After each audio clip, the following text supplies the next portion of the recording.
안녕하세요. 오늘은 2500년이나 됐지만 마치 오늘날 우리를 위해 쓰인 것 같은 오래된 지혜 하나를 이야기해 보려고 합니다. 특히 신뢰에 관한 문제라면 더더욱요. 자, 한번 시작해 볼까요? 우리는 왜 자기가 한 말에 스스로 발이 걸려 넘어질까요? 혹시 이런 경험 없으세요? 뭔가 큰 약속을 덜컥 해놓고 나서 차 싶었던 그 미묘하고 불편한 느낌 말이에요. 네, 바로 이런 거죠. SNS에 정말 야심찬 새해 목표를 올린다거나 회의 시간에 자신만만하게 저만 믿으십시오라고 외쳤는데 그 뒤로 아무 일도 일어나지 않는 거예요. 바로 이 지점, 우리가 뱉은 말과 실제 행동 사이의 격차가 아주 현실적인 불안감을 만들어내는 거죠. 이걸 현대적인 용어로 표현하면요, 그냥 좀 미안하고 많은 도덕적 문제가 아닙니다. 이건 말 그대로 빚을 지는 거예요. 돈이 아니라 여러분의 가장 소중한 자산인 신뢰를 담보로 말이죠. 바로 신뢰의 자본에 부채가 쌓이는 겁니다. 그런데 정말 흥미로운 건 이게 요즘 문제만은 아니라는 겁니다. 시간을 거슬러 올라가서 위대한 철학자 공자가 수천 년 전에 이 문제를 얼마나 정확하게 그리고 우아하게 진단했는지 한번 들여다보겠습니다. 논어에 나오는 구절입니다. 군자는 자신의 말이 행동보다 지나친 것을 부끄러워한다.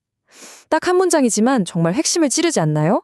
개인의 진정성이 무엇인지에 대한 강력한 통찰을 담고 있죠. 여기서부터 정말 재밌어집니다. 부끄러움을 뜻하는 한자 치를 한번 보세요. 이 글자 자체가 하나의 이야기를 담고 있거든요. 귀 이자와 마음 심자가 합쳐져 있죠. 이게 뭘 의미할까요? 진짜 부끄러움은 다른 사람이 나에 대해 하는 말에서 오는 게 아니라는 겁니다. 맞습니다. 진정한 부끄러움은 지극히 내면적인 거예요. 바로 내 귀로 들은 내 말이 내 마음속 생각이나 실제 행동과 딱 들어맞지 않을 때 느끼는 감정. 이건 마치 내 안의 경보 시스템 같은 거죠. 다른 사람이 눈치채기도 전에 내 안에서 먼저 울리는 일종의 자기 수정 장치랄까요? 자, 그럼 다음 글자도 볼까요? 지나치다라는 뜻의 과자인데 이건 정말 기가 막힙니다. 걷다를 의미하는 착과 입을 의미하는 화가 합쳐진 글자거든요. 그림이 그려지시나요? 말 그대로 입이 발보다 훨씬 저 멀리 앞서 달려나가는 모습을 형상화한 겁니다. 이 글자는 그 불균형의 상태를 완벽하게 그려내는 거죠. 내 말은 이미 저만치 질주하고 있는데 정작 내 행동은 한참 뒤에 처져 있는 모습. 그리고 이게 핵심입니다. 공자는 이걸 그냥 작은 실수 정도로 본 게 아니라 근본적으로 균형이 깨진 상태로 파악했다는 거죠. 좋습니다. 이론은 완벽한데 그럼 이 불균형이 현실에서는 어떤 모습으로 나타날까요? 지금부터 현대와 과거의 이야기 몇 가지를 통해 한번 생생하게 살펴보겠습니다. 먼저 현대의 사례부터 보죠. 정호 팀장이라는 사람이 있습니다. 팀이 큰 성공을 거두자 그는 아주 의기양양하게 선언합니다. 나의 리더십 아래 불가능은 없다. 듣기엔 정말 멋진 말이죠. 하지만 그 다음이 문제였습니다. 그 거창한 선언을 뒷받침할 구체적인 계획이 없었어요. 팀원들에게 실질적인 지원도 없었고요. 그러자 어떻게 됐을까요? 서서히 냉소적인 불신이 팀에 퍼지기 시작했습니다. 그의 말은 더 이상 영감이 아니라 공허한 압박감만 주는 말이 되어버린 거죠. 행동이 따르지 않았으니까요. 이런 구도는 놀랍게도 공자의 제자였던 자로의 이야기에서도 똑같이 발견됩니다. 여기 비교를 한번 보시죠. 자로는 성장에 대한 거창한 계획들로 가득 차 있었어요. 돈을 빌리고 사람을 더 고용해야 합니다. 이론적으로는 완벽했죠. 하지만 반대편에는 농부 진부가 있었습니다. 그는 작지만 실제로 증명된 행동만을 이야기했죠. 자로가 한창 멋진 조언을 늘어놓고 있을 때 농부가 그를 빤히 보더니 아주 단순하지만 치명적인 질문을 던집니다. 당신은 그런 거창한 계획을 실제로 성공시켜본 경험이 있습니까? 바로 이 한마디, 이 질문이 모든 걸 드러내죠. 행동으로 증명되지 않은 말은 아무리 완벽하게 들려도 결국 아무 가치가 없다는 것을요. 자, 그럼 말만으로는 신뢰를 잃기 쉽다는 건 알겠습니다. 그럼 이미 잃어버린 신뢰는 어떻게 해야 다시 쌓을 수 있을까요? 여기에 대한 이야기도 있습니다. 위공이라는 군주가 있었습니다. 그는 백성들의 신뢰를 완전히 잃은 상태였어요. 지키지 않은 약속이 너무 많았거든요. 그래서 이제 새로운 세금 정책을 발표하는데 이게 아무리 좋은 정책이라 한들 아무도 믿어주질 않는 겁니다. 그야말로 리더십의 총체적 위기죠.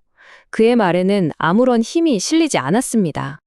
그때 그가 뭘 했을까요? 또 다른 연설을 한 게 아닙니다. 그는 공자가 가르친 지혜를 바탕으로 상황을 뒤집기 위한 3단계 전략을 실행에 옮겼습니다. 첫째, 백성들의 불신을 정면으로 마주하고 공개적으로 인정했습니다. 둘째, 아주 강력한 상징적 행동을 보여줬죠. 직접 밭으로 나가 백성들과 함께 땀을 흘리며 농사를 지었습니다. 그리고 셋째, 거기서 그치지 않고 장수에게 아주 구체적이고 단계적인 실행 계획을 만들고 집행하라고 지시했습니다. 결과가 어땠을까요? 백성들은 또 다른 말이 아니라 그의 행동에 마음이 움직였습니다. 그의 진심을 보았고 구체적인 계획을 믿게 되었고 마침내 그의 정책을 지지하게 됐죠.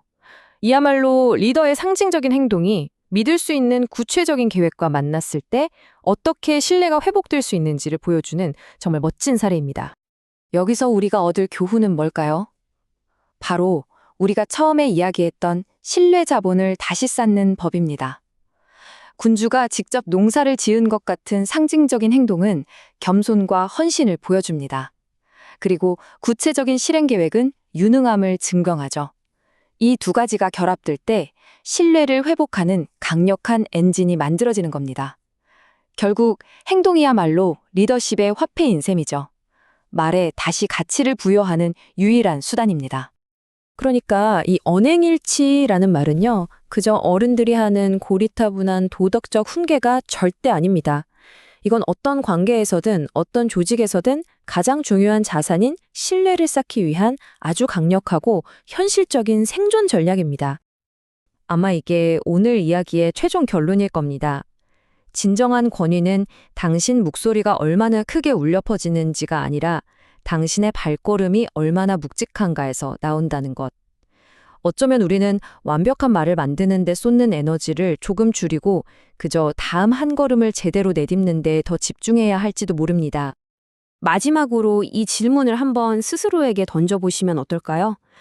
오늘 내가 내뱉은 수많은 말들 중에 아직 나의 발걸음이 따라잡지 못한 문장은 과연 무엇일까?